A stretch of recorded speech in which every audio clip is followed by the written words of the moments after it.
La majorité des manuels que j'utilise, ils ont été numérisés.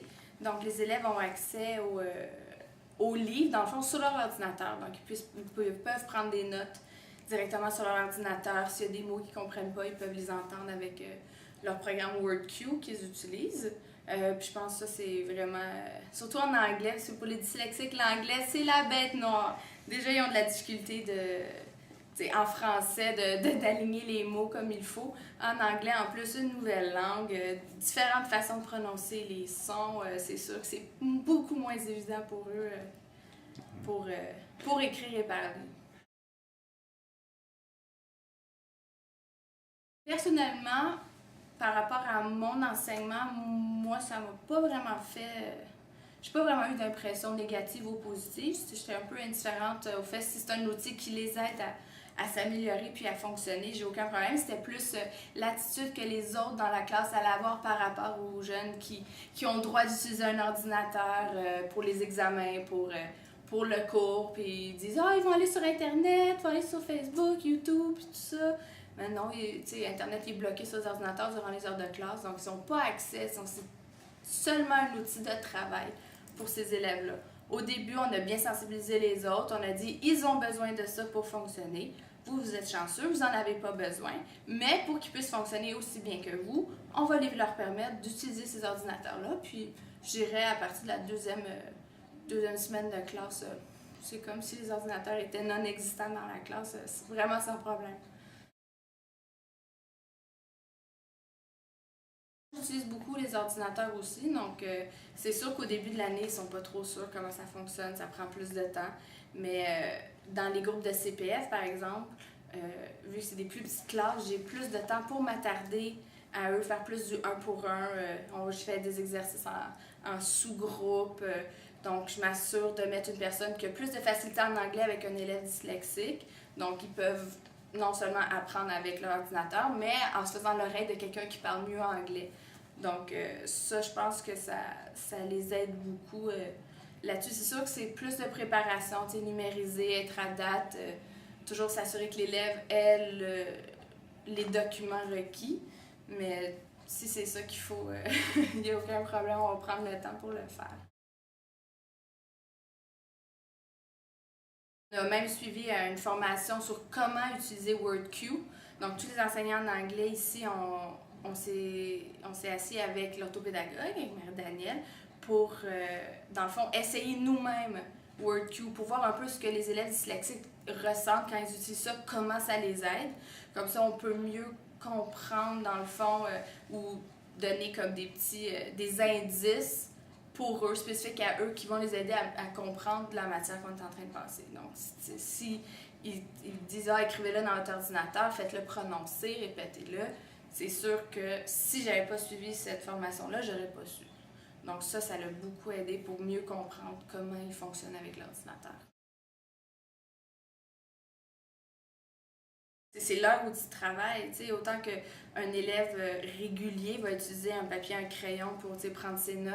Eux, ils ont besoin de l'ordinateur. C'est leur bloc-notes. Il faut absolument qu'il y en ait un. Parce que, ils ont déjà un retard en anglais ou dans la matière. S'ils n'avaient pas l'ordinateur, j'ose même pas imaginer comment ça pourrait être. Comment difficile, comment plus long, et puis il y aurait beaucoup plus de décrochage s'il n'y avait pas les ordinateurs. Et ça les aide vraiment à mieux comprendre, à travailler. C'est ça qui leur permet de fonctionner.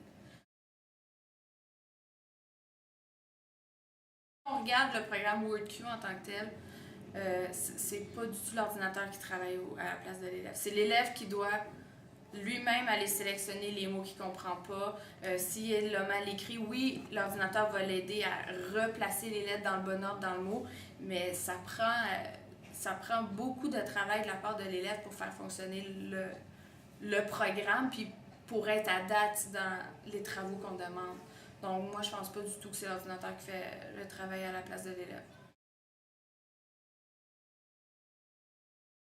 Des phrases, il peut avoir comme un mot. Si on n'est pas sûr, l'ordinateur peut proposer certains mots, mais la décision finale vient toujours à l'élève de choisir le mot approprié. C'est comme si à chaque phrase, il avait une question à choix multiple. Donc, c'est peut-être même un défi de plus dans certains sens, parce que s'il ne connaît aucun des 5 mots proposés, il ne saura pas lequel choisir. Donc, il faut quand même qu'il travaille et qu'il connaisse un sens, le sens des mots pour pouvoir sélectionner le bon. Donc, c'est pour ça que ça prend plus de temps. Donc, à chaque phrase, on a une sélection de mots, on choisit le bon mot, on regarde si ça fonctionne, on peut même aller chercher la définition. Donc, c'est un processus qui prend plus de temps. Moi, je leur proposais d'aller suivre une formation par rapport aux programmes qui sont offerts, comme WordQ par exemple.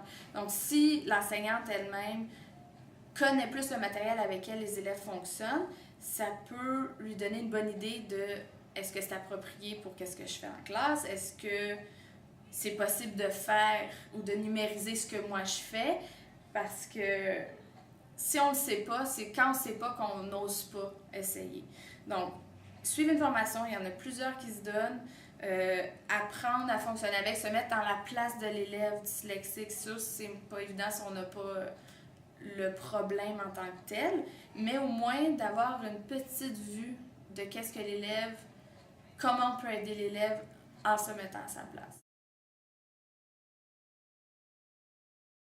Au début de l'année, ils n'avaient pas encore leur ordinateur, donc on n'avait pas installé dans le fond tout le programme. Donc, ils restaient en classe, ils disaient rien, des élèves très silencieux, les élèves dyslexiques en classe. Ils ne vont pas beaucoup déranger, ils vont souvent être dans leur bulle.